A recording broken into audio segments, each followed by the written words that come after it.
And right next to her is Philip Amoteng, the CEO of Tigo Rwanda, and His Excellence, who's already been introduced. And to the right is Demola Aladem Komo, the chairman of Smart City Resorts from Nigeria. And last but not least, Ibrahima Sado, the High Commissioner of TIC in the Republic of Niger. Ladies and gentlemen, allow me to welcome these panelists.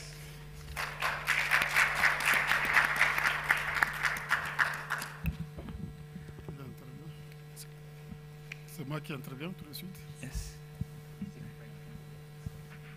Okay.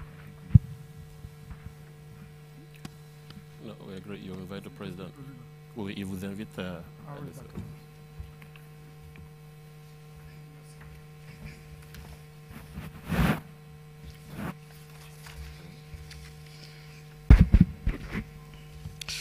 Bien, mesdames et messieurs, je disais ce matin que après la première révolution industrielle, celle de la machine à vapeur et du chemin de fer, et la deuxième révolution industrielle, celle de l'électricité, le monde vit aujourd'hui une révolution plus profonde, la révolution numérique.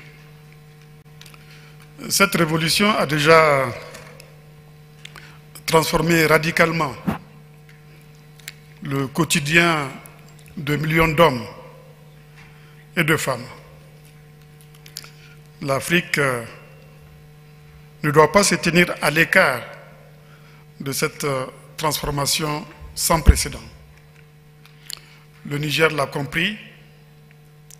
C'est pourquoi nous avons décidé d'adhérer à l'Alliance Smart Africa. La présence d'une forte délégation officielle composée de membres du gouvernement, de hauts fonctionnaires de l'État, mais aussi de maires, de jeunes entrepreneurs, de jeunes femmes et hommes talentueux, atteste de notre volonté de contribuer pleinement aux travaux et aux diverses activités du présent sommet, dont le thème, on le sait, est axé sur les villes intelligentes, mais à l'occasion de la présente petite rencontre, il s'agit surtout de parler de villages intelligents. Mesdames et messieurs, nous sommes déterminés au Niger à créer un environnement favorable à l'éclosion d'une économie numérique nationale, inclusive et compétitive. Des actions stratégiques sont prises dans ce sens et consistent à créer un cadre d'incitation et de promotion de l'entrepreneuriat jeune dans les activités TIC qui aura pour mission la restructuration de l'économie numérique en vue d'accroître sa part dans la structure du PIB. Apporter le taux de couverture nationale à 100% et le taux de pénétration à 70% en améliorant les infrastructures.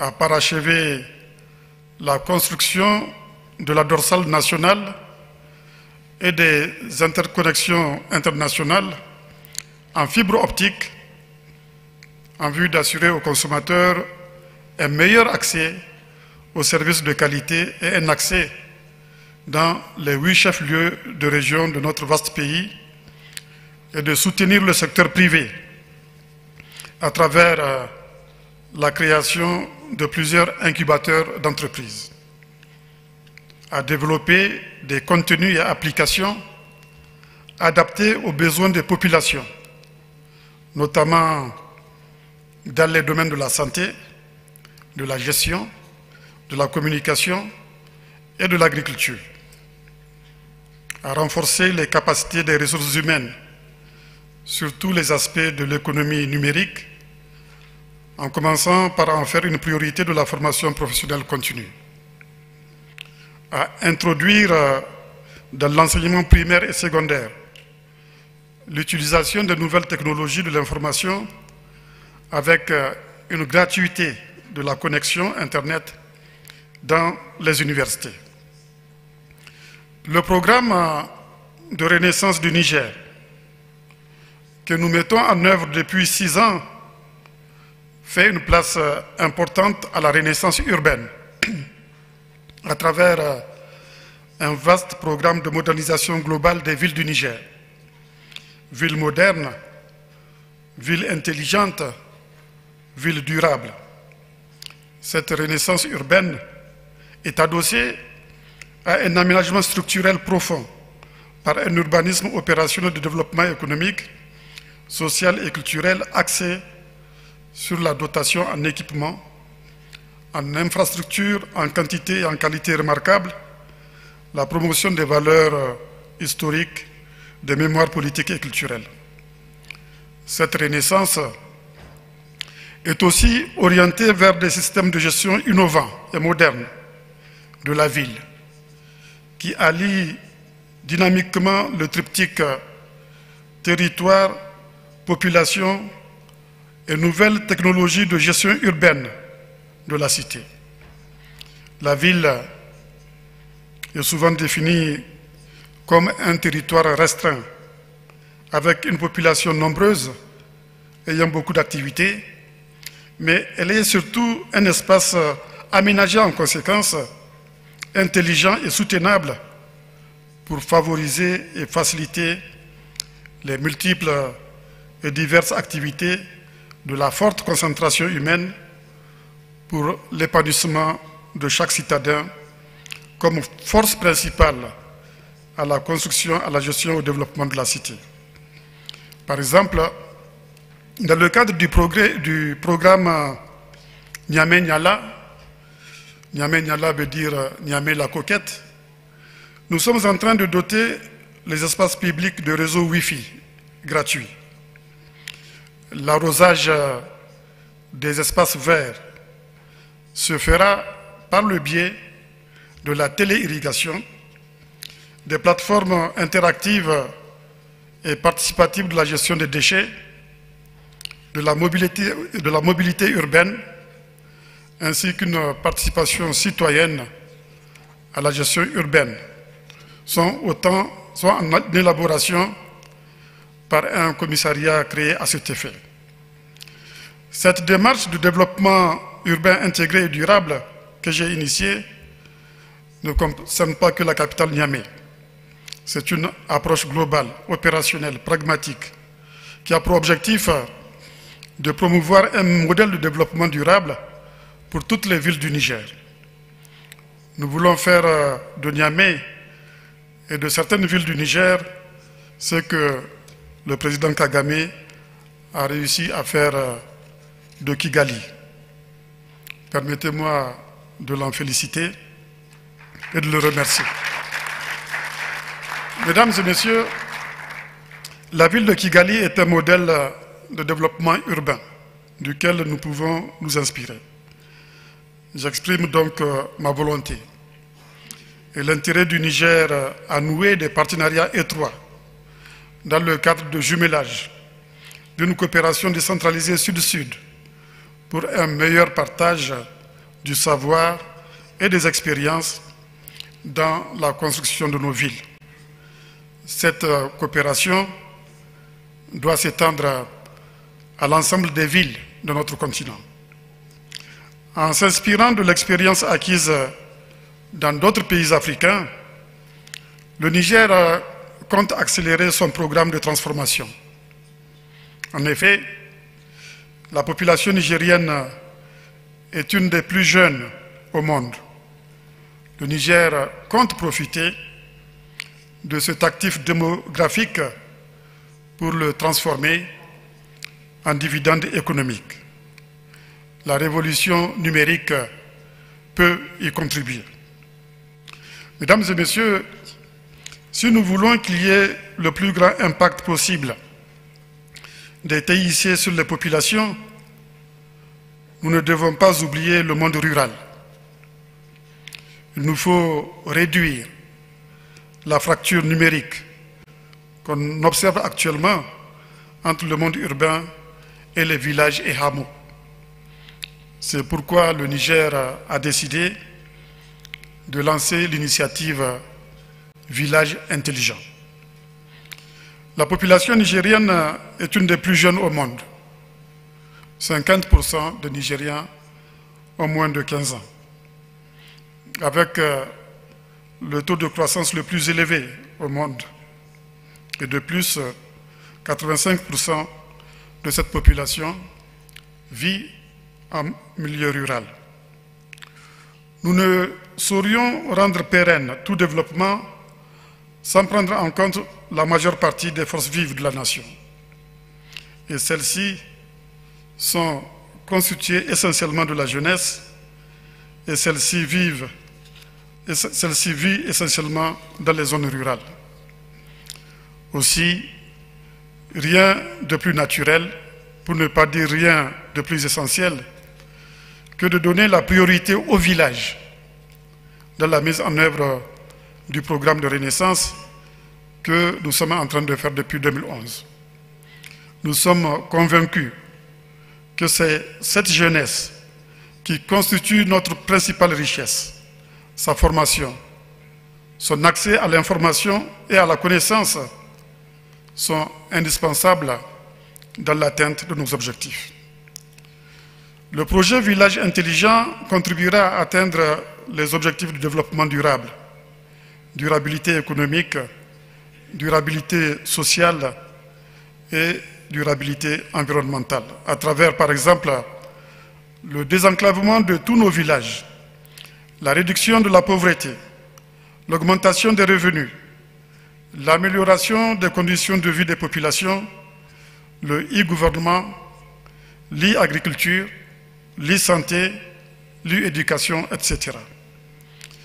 La jeunesse nigérienne jouera un rôle central dans la mise en œuvre de cette initiative en y apportant toute son énergie et sa créativité dans le déploiement des solutions et des services sociaux de base à nos populations rurales. Cette jeunesse, dont quelques-uns des ambassadeurs sont parmi nous aujourd'hui, est déjà à pied d'œuvre pour faire du projet Village intelligent une réalité. J'ai devant moi Abdou Mamankane, inventeur de la téléirrigation, qui travaille sur... où est-ce qu'il est, Abdou? Oui, voilà, le voilà là. Applaudissez-le encore. Qui travaille sur l'implémentation de fermes digitales écologiques. Il s'agit de déployer un package intégré d'innovation numérique capable de transformer l'agriculture et de mobiliser la jeunesse pour un entrepreneuriat agricole durable. Quelques-unes de ces innovations intégrées sont la téléirrigation, le biofertilisant intelligent, la météo mobile, l'abreuvage automatique, le kiosque d'eau potable et le scrutateur discret. Monsieur Kane est détenteur de plusieurs brevets protégés et a remporté le Grand Prix mondial Hassan II lors du 7e Forum mondial de l'eau. Mes félicitations, Abdou Mamankane. Nous avons aussi dans la salle Abdelaziz Kounché. Je ne sais pas, je ne le vois pas. Ah voilà, il est là, Abdelaziz Kounché, qui a créé la première entreprise de service de drones de la sous-région. Ce jeune concepteur de drones, Made in Niger, a déjà collaboré avec des organisations non gouvernementales, des institutions de recherche agronomique et des agences des Nations Unies. Ces services couvrent une grande variété de domaines. Agriculture, à travers le suivi, la télédétection par drone pour une agriculture de précision, les BTP, suivi, relevé, inspection d'ouvrages, la gestion des risques et prévention des catastrophes, cartographie des zones à risque, la communication avec la couverture médiatique d'événements artistiques, prise de vue promotionnelle, la sécurité avec la surveillance et le repérage de foule pour les manifestations, survol d'axes routiers et des frontières, suivi des mouvements de population. Bientôt, le secteur de la santé sera servi avec des drones cargo, toujours made in Niger, capables de faire des livraisons de produits sanitaires dans les zones reculées et difficiles d'accès. M. Kountié a déjà effectué des missions dans la sous-région. Abdelaziz Kountié, toutes mes félicitations. On a parlé du JAR ce matin à l'occasion du panel qui a débuté, le premier panel qu'on a eu à organiser. Et le JAR est bien représenté parmi l'équipe de jeunes Nigériens qui sont venus ici à Kigali. Je voudrais parler de Fatima Alher. Fatima Alher a lancé depuis quelques années l'initiative Femmes et TIC, qui vise à former les jeunes femmes au TIC. Cette initiative s'étend désormais aux femmes et jeunes filles en milieu rural. Par exemple, des claviers virtuels en langue nationale sont développés pour apprendre à lire et à écrire aux femmes analphabètes. Ces femmes apprennent aussi, à travers des plateformes et pages Internet, à promouvoir leurs produits. Madame Alher a aussi lancé un projet visant à cartographier les villes et villages du Niger. C'est ainsi qu'elle a cartographié entièrement une de nos 8 grandes villes du Niger qu'on appelle Dosso, en utilisant un logiciel libre. Dosso a ainsi été la première ville d'Afrique de l'Ouest à avoir été entièrement cartographiée en 2015. Félicitations, Fatima Alher. Nous avons aussi Salamatou Mahamansani. Elle est présente dans la salle, finaliste du concours Miss GIC Africa 2017. Elle a un projet de développer des solutions de marketing digital au Niger. Elle pourra ainsi contribuer à mieux faire connaître les produits, services et les entreprises nigériennes. Félicitations, Salamatou. Nous avons enfin Mahaman Sani Ouseni, qui a lancé un jeu vidéo original, Les Héros du Sahel, qui a rencontré un véritable succès avec plus de 8900 téléchargements auprès de la jeunesse nigérienne. Ce jeu, édité aussi en bande dessinée, met en scène un héros portant des couleurs nationales, habillé et équipé avec les costumes et armes de diverses régions et groupes ethniques du Niger. Un film Shamsou, le guerrier soleil, qui s'inspire du jeu vidéo sortira en décembre 2017. Ce long métrage raconte l'histoire du super-héros Shamsou qui doit combattre un ennemi possédé par un esprit qui répand la sécheresse. Shamsou battra cet ennemi en installant des pompes solaires afin d'irriguer automatiquement des arbres plantés dans le désert et dans les villages. On voit donc comment, à travers les dessins animés, bandes dessinées et jeux vidéo, les programmes scolaires pourront être appuyés. La culture nigérienne mise en valeur et les citoyens sensibilisés dans le domaine de la santé, du civisme. Maman Sani, toutes mes félicitations. La jeunesse nigérienne, comme vous le constatez, regorge de talents que très peu soupçonnent. Les solutions et applications que je viens de citer plus haut ne sont qu'un aperçu de ce dont notre jeunesse est capable. Nous comptons la soutenir davantage et je vous invite à rencontrer ces jeunes talents qui sont ici présents dans cette salle. Je suis convaincu que la vidéo qui va suivre à la fin de mon allocution vous incitera à inclure le Niger dans vos perspectives de croissance. Aussi, nous comptons vous recevoir très bientôt au Niger, dans notre pays. Vive l'Afrique qui s'unit, vive l'Afrique qui se transforme, vive les villages intelligents. Je vous remercie.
Thank you all for coming once again.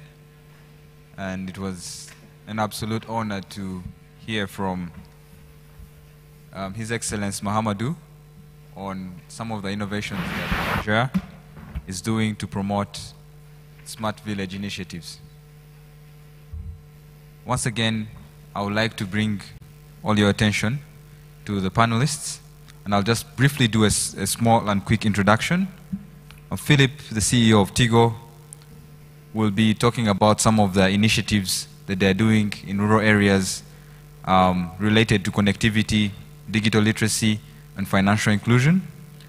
Tracy, the CEO of Babylon, will be talking about their digital healthcare application, which has been running for 6 months in Rwanda and deals with smart services around health.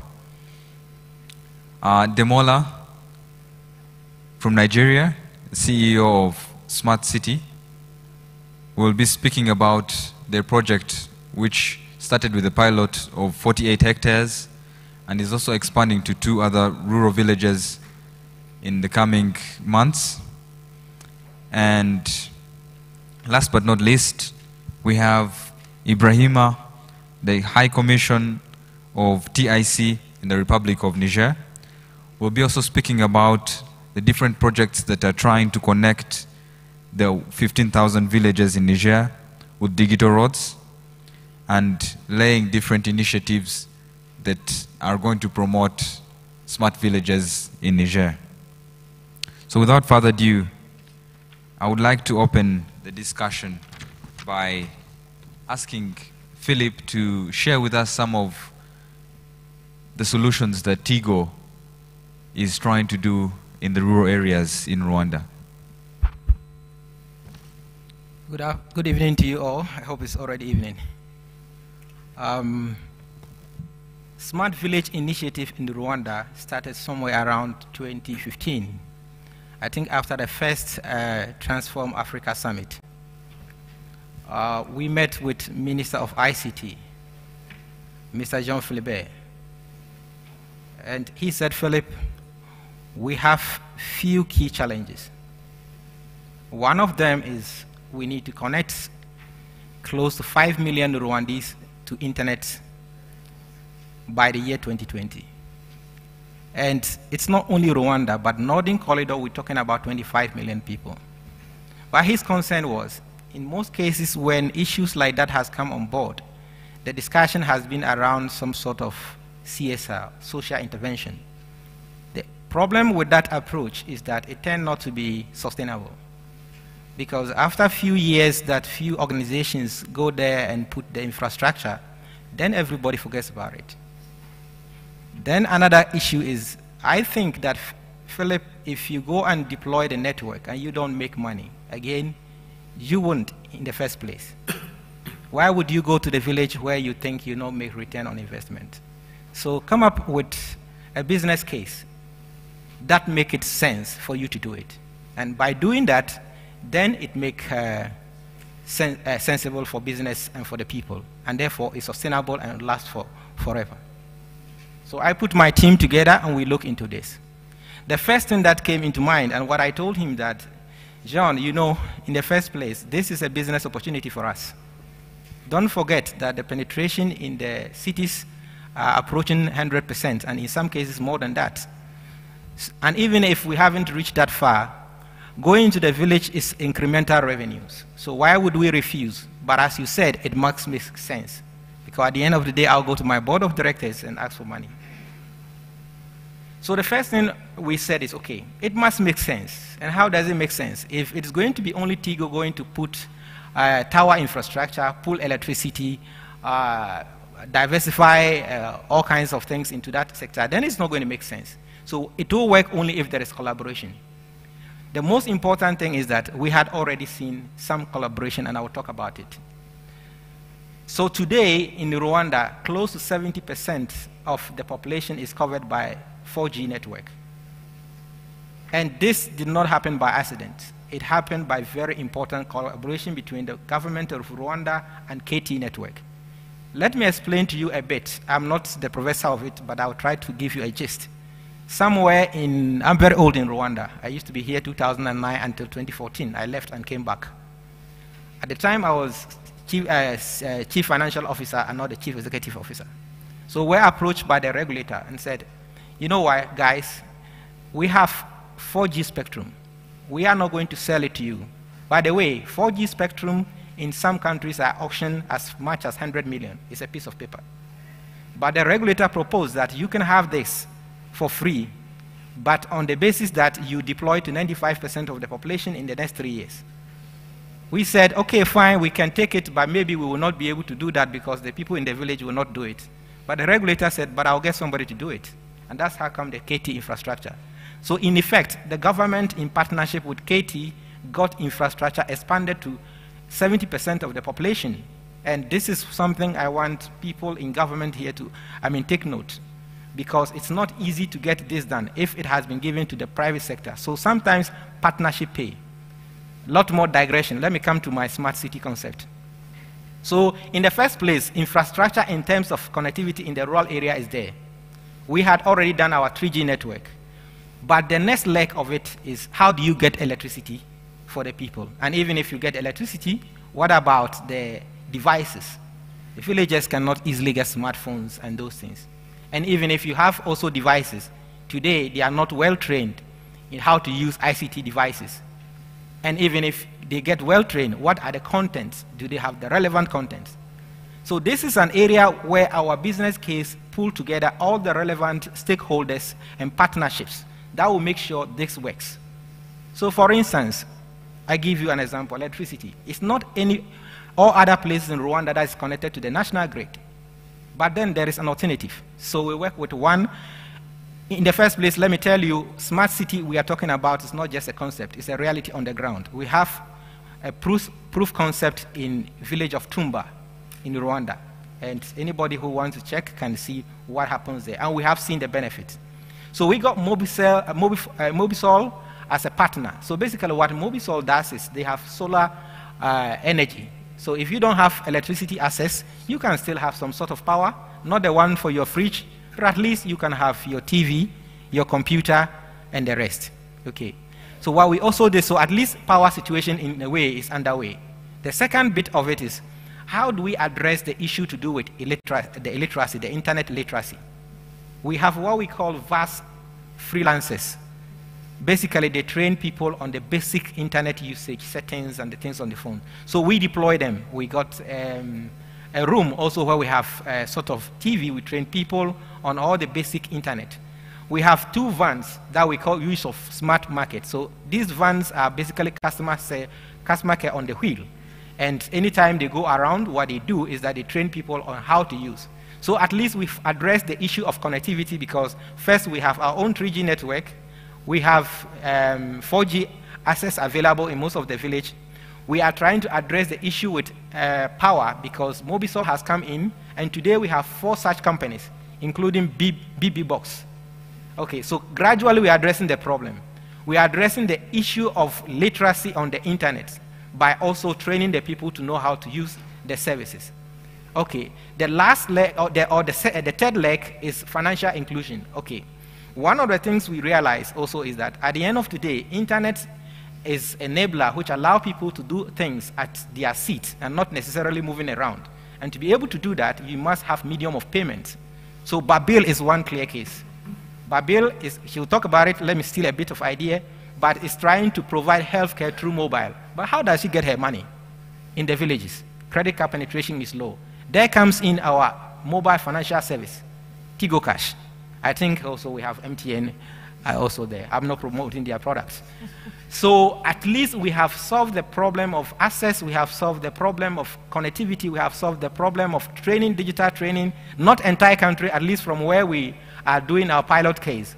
We have solved the problem of financial inclusion because we are trying to bring people into the financial ecosystem where they will be able to transact. And in fact, the most laudable of them is what we call the Irembo, the government services. Today, if I tell you the transaction we see coming from the rural areas to that platform, you cannot imagine. And this is part of smart city. You cannot have any smartness than this. Villagers paying their taxes through a medium for which they don't need to walk to administrative center with all the difficulties. The last leg of it, seems to be talking too much, is the content. And today, content is the major, difficulty for most internet providers in Africa. But I said, don't keep it simple. What does a villager need when it comes to content? They're already doing something, but they are not doing smart enough. One of them is agriculture. We have farmers who are tea farmers. After all the struggles to send the tea leaves to the factories, it takes them 22 days to be able to get their money back. We digitized this, and it took only 2 days. What smartness a village is this? In the end, what happens? Creation of jobs. If we could, what we haven't done now is how to, scale up this. If we can scale up to entire Rwanda, we wouldn't expect people driven from the villages into the urban center. Why? Because whatever happens in the urban center, they can afford to do it. We have gone into education with this, with a lady working with data system.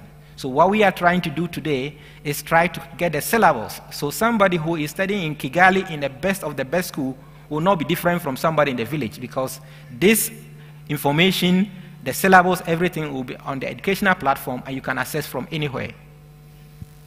I will go on and go on and go on. But basically today we have smart city, which is a reality. I would have loved to show you what future smart city will be. Thank you. Thank you so much, Philip. So, Philip, you brought in Babylon's solution while you were talking. And it brings me to Tracy. From the 500,000 users that you have at the moment, could you give us a figure of how many of them are actually in rural areas, and how has it changed their lives? Certainly. Is this working? Yeah. Thank you, Patrick, and thank you to Philip for the mention of Babel. So before I just come to answer the question, just so that the audience understands. So Babel is a digital healthcare service. I think it's we know that it's the first in East Africa, and I think it's the first that's really truly up and running across Africa. We're part of a UK-owned company called Babylon. We're well established in the UK, and actually we're developing the next generation of digital healthcare, which is using AI. We've got about 150 scientists in the UK. Our story in Rwanda has grown faster than any of us would ever have believed, actually, and I think that's testament to the Rwandese government, the stakeholders that we're working with, but also the Rwandese population. So, and what we have a mission in Babylon which makes our life very easy and making decisions every day very easy. So our mission is that we want to put healthcare into the hands of as many people globally, and not just healthcare but affordable healthcare into the hands of everyone globally. So this is our first entry into Africa. We were invited here, and it's a good example of a public-private sector partnership with the Rwandese government.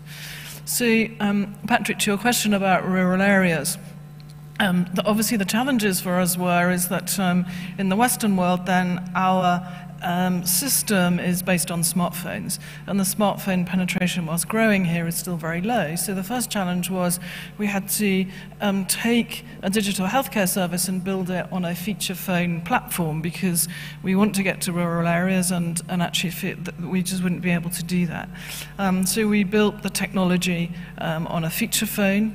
Our second challenge really was around getting nurses and doctors to change behavior and change habit. It's a very different style of medicine when you don't see that patient face to face and you're consulting over a mobile phone. And then the third challenge was, what would the adoption curve be like? Would an average Rwandese person living in a rural area in the northern region here, who may be a subsistence farmer, would they change their habits in terms of using digital medicine, so calling a doctor from their phone? So what actually happened was we launched Babel. We launched a pilot for about 4 months to test all of those hypotheses. As Patrick said, we had 500,000 subscribers. We've done 90,000 consultations, and 60% of those are from individuals in rural areas. And what we've found, and I guess it's surprised most people that we're talking to, because our plan is to develop across East Africa, is the way in which in rural areas there's a willingness to adopt new technology. And I think that's because we leapfrog technology, and there's other examples of that with M-Pesa and mobile money. And so I think we're the first, but we won't be the last, and I think competition is a great thing. But we are transforming people's lives. So on average, someone would walk to a clinic or a hospital and maybe have to wait half a day, even longer than that. Whereas you're one phone call away. It's a simple registration process, and then we connect you with medical triage, and then a nurse, and then a doctor. And obviously we're collecting lots of data about the conditions that we're treating, but we're delighted at the way we've been working with the government, with Philip in Tigo. We have worked with other mobile phone operators, because we've said, actually, this isn't a competition between mobile phone operators. This is about getting healthcare into the hands of as many people as possible. Thank you so much, Tracy. Tracy... Tracy and Philip have spoken about the partnership with government that has helped the different applications and services move forward. Which brings me to Ibrahima. Could you share with us some of the things that you think are needed to be able to move smart cities forward in terms of partnerships, collaborations, and the likes? All right. Certainly.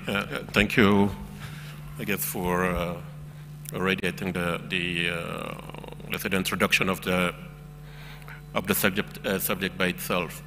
Before I answer the question, I would like just to maybe put a few things in perspective. I think you'll see where I'm coming from. The President earlier mentioned the fact that in Africa, I mean, most of the population were in rural areas. And what I would like to add to that is that we also strongly believe that, I mean, people are equal, regardless of really gender, religion, race, etc. I mean, it seems like a given, but in practice, I think we're not practicing that. But we're taking it, let's say, as a first step. Why am I saying that? Is that if we need to move into any sort of sustainable development, it has to be comprehensive enough.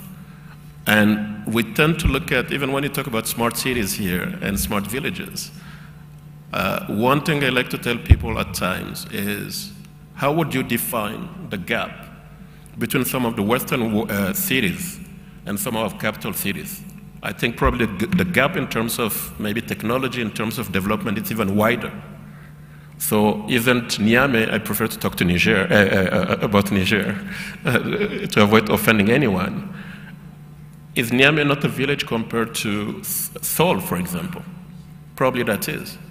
So if that's the case, then why can't we look at the fact that if in the capital cities we have been able to talk about smart cities, it's because we have enough brain power, we have enough will to organize ourselves around those modern technologies. If we're able to do those in those cities in Africa, I think we can certainly do the same in the villages. But at the end of the day, whatever we do has to make sense for the villagers. And one more thing, if I may. I don't know if some of you know that actually computers or computing started in Africa. I don't know if you know that, because binary code started in Africa. Those, what you call it, sand game that our grandparents or ancestors do, that's really where the binary code started. So what seems to be extremely complex or futuristic actually happened on the continent centuries ago. That's one. Two, I don't know if you also know it, but the African villages, actually across the whole continent, are organized in a very scientific manner. Whether you're in West Africa, North, South, they all follow some patterns, fractal mathematics. So you see that the amount of brightness or the amount of intelligence of science that we already have, and then we're going, abroad, to look for the same. So all this being said, what we have decided to do is indeed in Niger to bring technology to the masses, to do it in a cost-effective manner, to do it in partnership, absolutely. So that's why we brought a strong team of youngsters. It's just really a tip of the ice, actually, of the talent that we have on the continent. And we have decided then to invest because government, as he was rightfully saying, government need to be, actually push to stimulate that the private sector developed the solution by themselves. So that's why we decided to go and connect all the villages using different technologies. So it's the flagship program that we have undertook within the Smart Africa Alliance, and not only the mobile operators, the startups, the banks actually have joined us, but actually even scholars, because we're talking to universities. We started an activity, it's like a boot camp or open doors that we have on a monthly basis. In Rwanda, I know that is it the last Saturday of the month that you go and clean the streets? So we started actually something in Niger where the last Saturday of every month, we gather and talk about just ICT. We started it in February. This month, we're going to extend it to the remote areas. The President mentioned Dosso in his introduction. We are going to have it in Dosso this month and also in Niamey, actually on the campus at the university. And again, the private sector is part of that. We are also looking at using part of the universal access funds to support that exercise. And on top of that, the private sector is going to come and provide services. What the government wants to focus on initially are the services that are focusing on the quote-unquote social side, like healthcare, education, agriculture and husbandry, e-government, and then mobile payment, because we need, to stimulate the economy. We need more money to move fast. We need to put platforms that will allow that. Maybe I'll stop here for now, and if there are any questions or comment later on, I could continue. Thank you. Thank you so much, Ibrahima. Ibrahima has just spoken about private sector coming to participate with, all the framework and initiatives government has tried to put in place. Demola, could you please share with us what you think is the role of the private sector in developing smart villages? Thank you so much. The best coffee I ever had was in Rwanda about a month ago. Yeah, please clap for Rwanda. At a store called Bobun at the airport. Lovely coffee, the very, very best. And the key word for this little discussion will be Africa, smell the coffee. Africa, smell the coffee. Can you repeat that for me, please? Africa, smell the coffee. A big round of applause. Just before we start smelling that coffee, I worked 30 years in IT in a company called Chance PLC in Nigeria. We did the Nigerian national ID, the SIM registration for all the telcos, 75% of the telcos. We did what you call the BVN, my last job before I retired, for all the banks and the central bank. So for me, data tells it all. The first thing we need to do, which is not the anchor point for today's discussion, is that we must identify ourselves as Africans. But a discussion for another day. But I'd like to base that on data. If you're going to smell the coffee, the first thing we need to look at is the rural-urban movement. It's completely irreversible. Most African countries, as of 1921, the rural-urban movement was about 4.5%. By 1930, it's grown to about 27%. As of today, 2014, we are at about 47.5% rural-urban movement. It's been projected for countries like Nigeria that by 2050, 67% of the people will be urban-based. The country will have been completely urbanized. Is it reversible? No. Two simple keywords that made that irreversible: the rural push and the urban pull. Anybody in the rural community will like to move to the urban center. It's just for you to better your life. And I like the way Ban Ki-moon, the UN Secretary General, put it. It's just a simple human rights way of improving yourself. For Africa, the rural-urban movement is irreversible, except we do not want progress. And urbanization actually brings progress. The second thing where we need to smell the coffee is a Greek. We need to be realistic.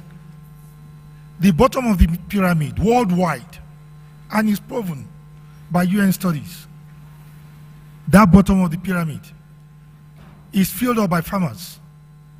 And our people in the rural communities are all farmers. And that's why they are very poor. The middle quincenile, the middle part of the pyramid, there are people that are trying to be self-employed, the middle income earners. The top of the pyramid are people that are into services, doing a lot of things like my dear friend Philip and Tracy, looking at them very fresh, very handsome, very beautiful, very rich.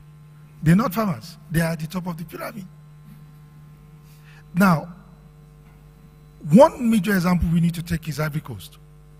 Ivory Coast produces the very best cocoa in the world. They are all farmers. But at the middle of the pyramid and the top of the pyramid, they're not there. Switzerland is there without producing any cocoa. They cream up because they are adding value to agriculture. Yet we're saying that our people must be at the level of that subsistence farming. We need to wake up and smell the coffee. The third major point I'd like to lay emphasis on is infrastructure. I listened intensively to the president and to Philip when they were discussing. It's so damn expensive taking infrastructure to the rural communities, simply because the villages are all far and wide apart. So when you put a mast in village 1 that is not able to earn its revenue, you put another one in village 2. It's only a matter of time before Tigo or MTN say, look, I'm pulling this thing down. Because these companies are not, they're not Salvation Army. We need to wake up, we need to smell the coffee and say, is it really worth it? Putting all those infrastructures in the rural community. This may be unpopular, more probably because we Africans, we have traditional attachment to our villages. However, we need to rise up and smell the coffee.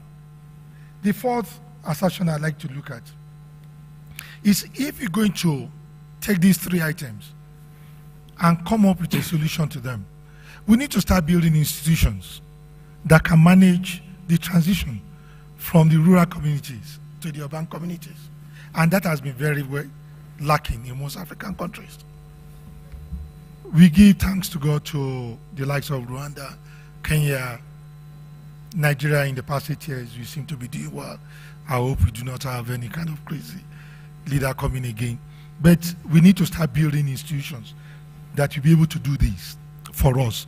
And what do you want these institutions to do? What do you want the role models to do? One, before the private sector come in. We need to build institutions in judiciary, in the armed forces, in our educational sector, in our civil service, most especially, that can transit beyond a single man. We are very strong, brilliant leaders that want to stay there for 50 years. One of us is almost 250 years old, yet he doesn't want to leave. Just 250 years old. Okay, just a year lower than that. Right. we need to start building institutions and role models that can allow us to transit from rural to urban communities. To be able to do that, we need to create what I call polycentric urbanization. With polycentric urbanization, what it means that the mega cities, like we have a lot of them in Nigeria, will still be the mega cities, but you now build a lot of supports. You pull all the villages onto those suburbs and develop them. It's only by doing that that another term that I like to leave with us today, agglomeration, will come in. What agglomeration means is, if you have polycentric development, whereby you have all the suburbs surrounding the megacities, you cannot have cost efficiencies, you cannot have productivities in those suburbs that look like villages. Now, what that we do, and that is when your question now comes in, the private sector, once you build the institutions, the private sectors cannot come in. And that's it, because there has been urban pull and this push, rural push, we cannot start developing infrastructures in that area. Now, if you take a Tigo or an MTN or a Glo, to now say go to the outskirts of Lagos, the outskirts of Nairobi, the outskirts of Kigali, and put infrastructure where you are what you normally have called slums before, they will have this large population that will make that infrastructure more cost effective, and thereby development can come in. And one crazy thing we have as of today, because they are not planned, because we do not have those institutions, we do not have the leaders that are role models, is that you have slums whereby a Tigo or MTN or Econet does not have enough statistics, they do not have stats to be able to make decisions. But with agglomeration, I believe the private sector can come into place. And that is the basis of what we are doing in Nigeria with smart city. So we went outside Lagos in a place called Lekki, the fastest developing corridor, I must say, in Africa, and statistically proven. We're citing a technology village in there. We're doing a pilot with a 48-hectare place, and is a work, live, and play environment, which is what a polycentric approach to development of urban centers should do. Reduce the distance that people have to travel, reduce their access to entertainment, reduce the access to health, the access to education. Let all these facilities be within the same community. Once it's in the same community, you find the Tigo, MTN, or the telcos, or the power utilities, bringing this infrastructure to these communities. In our own smart city village, you'll be surprised that 5 telcos are bringing fiber, and they are begging us to bring fiber. All the top IT communities in Nigeria, the Oracles, the Intel, all of them, they want to be within that suburb, because they know that you have at least 500,000 people working within that suburb. Education, they are all there. The universities are begging to come and locate within that suburb. And that now gave us a very brilliant idea of a smart city village. I love the way the president put it. Almost for Nigeria, close to 60% of us are below the age of 25. But you still have these 35% that have deep pockets, that are about retiring.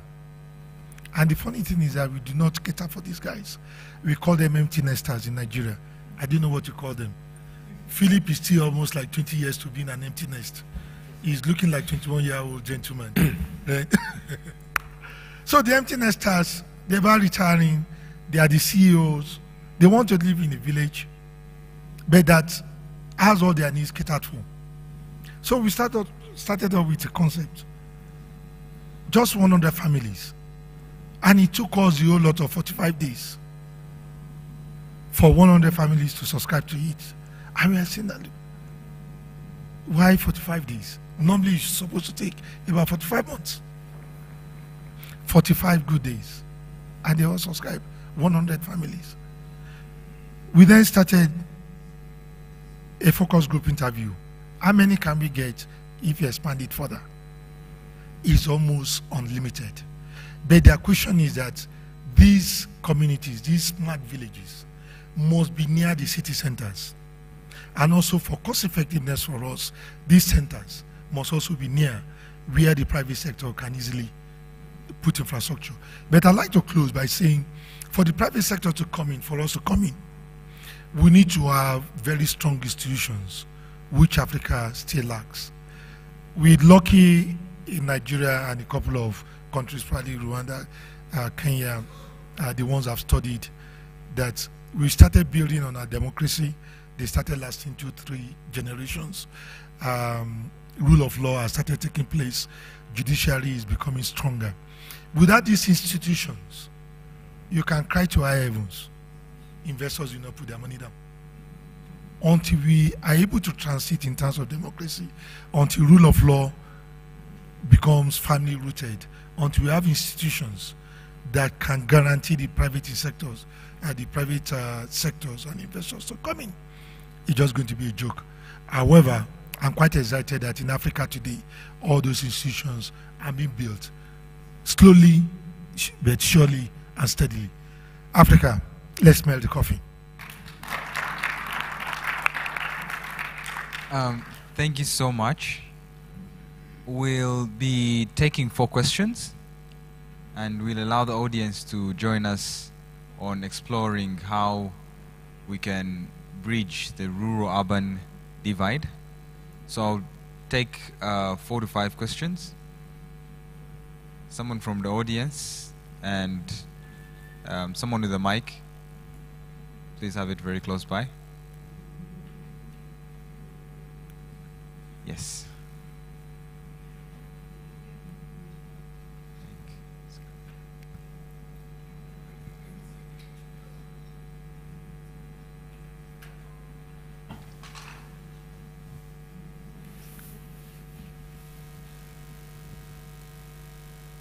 Good morning, everyone.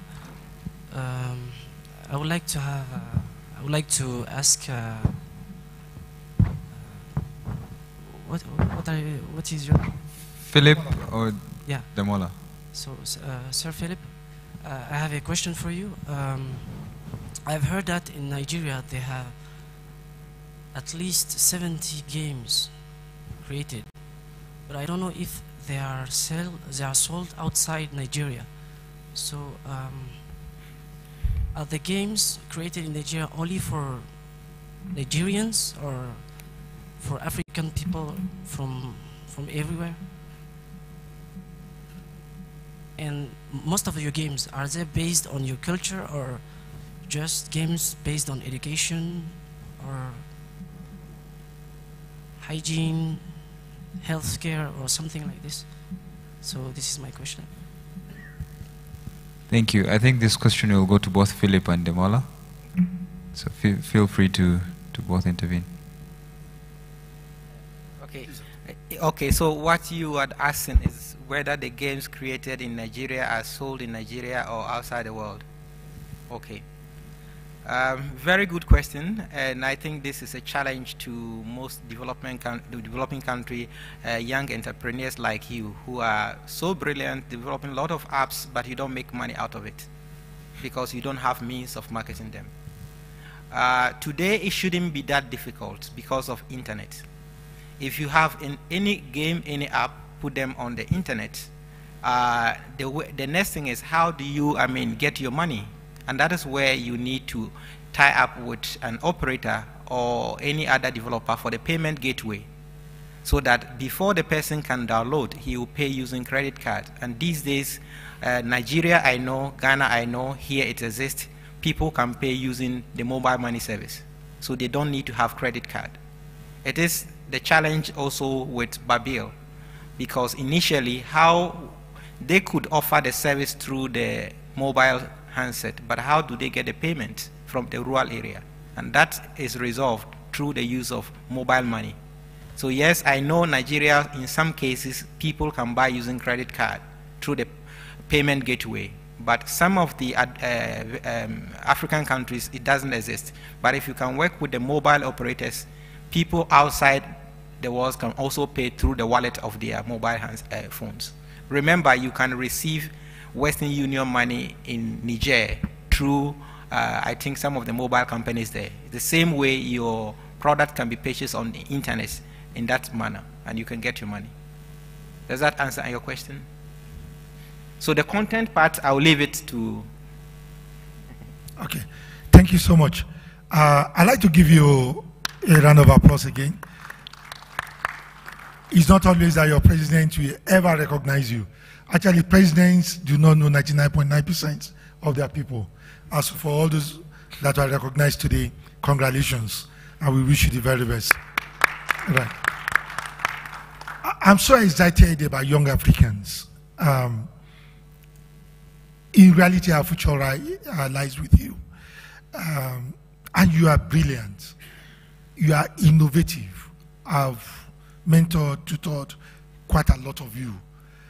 I do not have any fear about this continent. We're going to excel. We do not have a choice with people like you. Now, a Nigerian software just got sold for $1 billion. $1 billion to Apple. And there are quite a lot of them all over the whole place. $200 million, $50 million. The games my son is involved with, one called Kugali.com. I said, games, look, Nintendo, we bought you Nintendo when you are growing up. Why, after school in University of Waterloo, Canada, the only thing you want to do is to develop games? He said that you're Asians. Just... I really am Asians. Somebody who is here organizes a show called Tech Plus in Nigeria.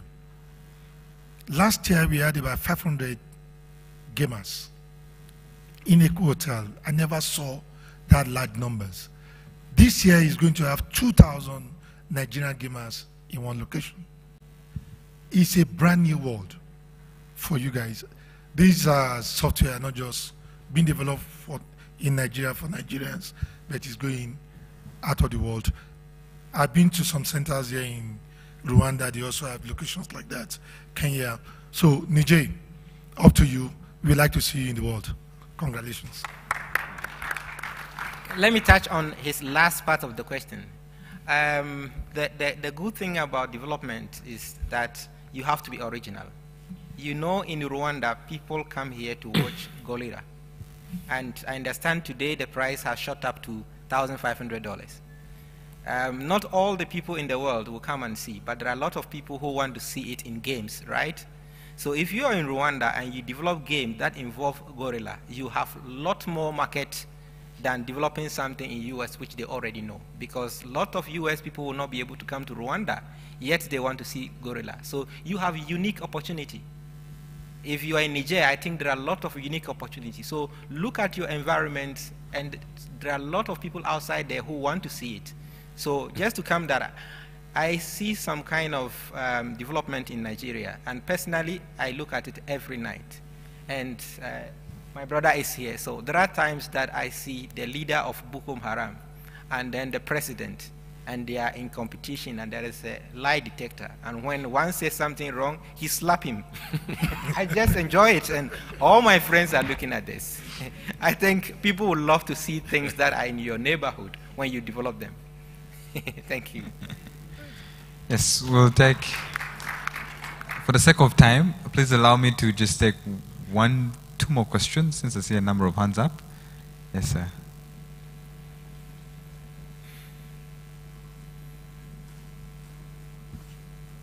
Go ahead. All right. Hi, my name is Kizito. I am from Toronto via Uganda, and I've traveled the world trying to actually come up with solutions, app solutions for the local problems. And I have a question that is one question for either 3 of the presenters there. For the software apps for your agglomerated villages, you call them, or the polycentric villages, do you have a software model that you try to use? Or do you have, for example, do you want to create a back end and have young programmers create the front ends that could help people be part of those communities? And a similar question to is it Babel or Babylon? For the Babel. In the UK and Babel in Rwanda. All right, so that one. Do you take payments, and do you what do you do with the data do you use it for big data purposes such as artificial intelligence and management and surveys of disease spreading in the region? So before the panelists answer the question, we'll just take the last question, and the answers will be wrapped up with the final remarks. Yes. Thank you. I'm called Matthew Negano. I'm from Rwanda Utilities Regulatory Authority. Mine is not a question, but is a comment, a contribution. Of course, I wanted the panelists to comment on. We are now talking of smart villages. We are thinking of it as a way to reduce the gap between rural and urban in usage of ICT services. But I still think that the main problem we have is there are mainly two. The rural communities are poor, and with their means, it's very difficult for them to uptake ICT services. The other problem is illiteracy. I appreciate the way the CEO of Tigo said that he approached those two issues with our rural communities in Rwanda. But during all these sessions, I've been seeing some people in some countries reluctantly saying that internet of value, internet of things is not a priority for some countries, meaning that they look at other areas where they need to work on more than areas of ICT. So, for the, I see Babylon, Rwanda, Tigo, the other are from the government. You are the ICT industry, you work for money, you sell ICT services and products, and you would like a very high uptake. And I've just mentioned two problems. How do you think you can better address those issues? How do you think you can better work with the governments to address those problems? Remember, we are talking of smart means smart villages. And smart in everything, because it is smart Africa. Smart means specific. Take specific actions. Think of specific actions and of measurable actions, attainable, meaning achievable, realistic or relevant, and time-bound. So it's good to have an action plan to address those two issues, then we will be there. Okay, thank you so much. So the panelists will then answer the questions. Yeah. We'll then answer the questions with the final remarks in less than 30 seconds. Wow. Thank you. Yes. Okay. So Tracy will go. There's 2 or 3 questions there that I'd like to answer really quickly. Do we take payments? Absolutely. And we've integrated with all the different payment platforms within Rwanda, and we've built our payment platform so that it could integrate with other payment platforms across Africa. The other question was around data. We're collecting a lot of data in all of our programs globally. It's all encrypted, it's all stored very securely, but yes, we're using it for machine learning and artificial intelligence, because that's the way, again, to get affordable healthcare into the hands of the population globally as well as across Africa. The question about cost is really, really relevant. But again, I'd love to talk about this longer, but in the interest of time, we were doing 2,500 consultations a day a few weeks ago using doctors and nurses in a call center, and the doctors are doing 10-minute consultations in 6 consultations of 10 minutes in an hour. Imagine how productive they are.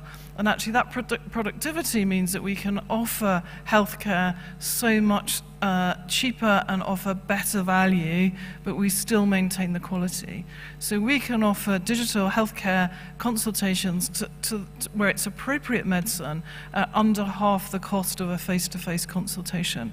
We'll never solve all the problems about healthcare using a digital solution, but we can definitely offer value, we can definitely offer something that's sustainable, and we can offer something that people in rural areas want. 500,000 Rwandans have said, yes, they're happy using this way of accessing healthcare.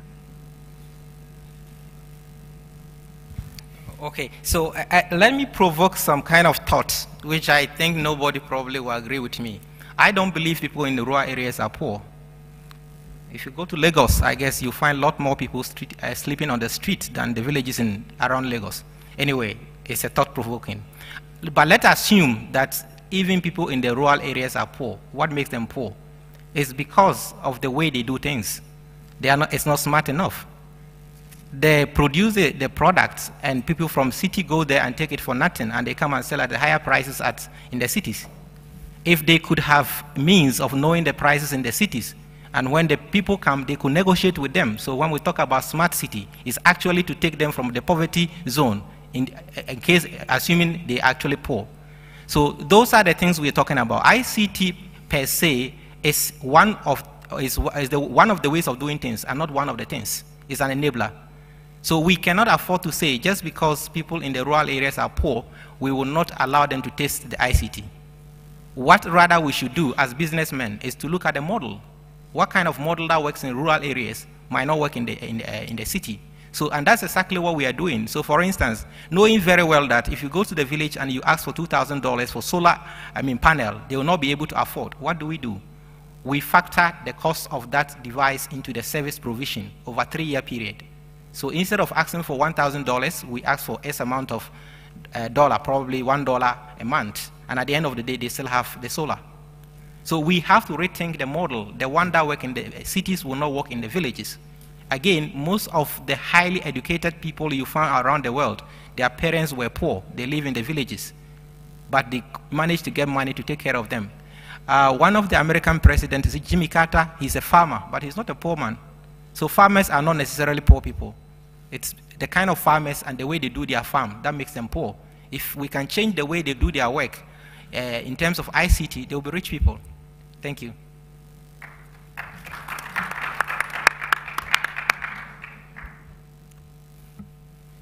Okay, I just addressed 2 issues quickly. One, the one on the smart city software. I didn't really go into the technologies of smart city. As you very well know, from Gilbert to Giza, A to Z, is all about technology, and technology. I believe you are all well conversant with all those technologies, from managing your drainages to your traffic lights, everything, massive technologies, software, IoT, hardware devices. For Smart City Lekki, the Tech Hub, all our rules are by solar, working with Solar City, all the rules, sustainable green. Quite a lot of software development going into that. Some are imported, some locally are developed. Massive opportunities for the younger ones. Not a retort, but I just like working with figures. And I strongly believe we need to smell the coffee in Africa. There are a couple of things we do not like. The reality of the moment will just tear us in the face. I practically single-handedly built a village back home. Gave them electricity, gave them water, lights, and everything like that. Spent a lot of money. It's not sustainable. The guys are just living. They have light, water. Everybody just wants to stay in Lagos, or stay in Ibadan, or stay in Nairobi, stay in Rwanda. If we can, let's do it. It's just that right now, just like the wireless, we need to leapfrog on certain things. We do not need to take the same curve that others have taken. Let us leapfrog. It's a tough reality, but it's a reality. But it's been a lovely one. And I think the debate and the discussion will still continue. Thank you so much. Yeah, thank you very much. Actually, that's where, unfortunately, I strongly disagree with maybe his perspective. Remember in my opening discussions or statement, I mentioned that binary codes come from Africa. I mentioned that in the villages, people use fractal mathematics. And yet, we're still questioning whether people are smart in the village. I think let's not fool ourselves. I mean, the city, we're not any smarter. And in my view, village and cities are just both sides of the same coin. We cannot do one without the other. And what we need to do, again, talking about maybe sustainability, is to create that sort of ecosystem, or that sort of find a balance between the cities and the villages. I do not agree that we all have to move to the cities. I think we should also, some of us will move to the cities, but we need to find ways to improve the condition of living in the rural areas. Then by being smart, by also creating the conditions where, again, the even the private sector can play a big role. Talking about costs, when you look at it in most developing countries, especially in Africa, look at the amount or the number of wars of civil unrest that we have. Most of them are coming because we're not investing in those areas. Most people who go into rebellion come from villages. Most of them, I mean, there are few ethnic, even when you have the ethnic conflicts, when you look at really the reason behind that, it's again inequality. So in my view, again, just to summarize, it's the same, it's two faces of the same coin. We need to, on the contrary, in my view, find a way to speed up the delivery of technology in the remote areas. Because I think that's one way of at least helping us all live together in a peaceful manner, and then have a sustainable and equal development or progress, so to speak. Thank you very much. Thank you. Thank you all for the great discussion. And for the audience, if you have any further questions, please feel free to approach any of the panelists after this session. And best of luck to all the initiatives, all the private companies, and all the government partnerships that we're looking to have. Thank you all. Thank you.